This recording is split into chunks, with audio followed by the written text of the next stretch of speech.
Saon man ni ron. In Tagalog. Ano nang nangyari? Or ang saon na meron. Tigas na kaayo akong ilong. In Tagalog. Matigas na ang ilalim ng ilong ko sa sobrang sipon. May ihim pa. Unya, galibog pa ang akong bibingka.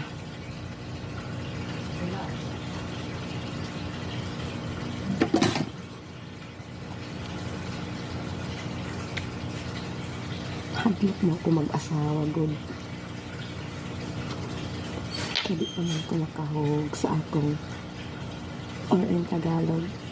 Dili naman, hindi pa kasi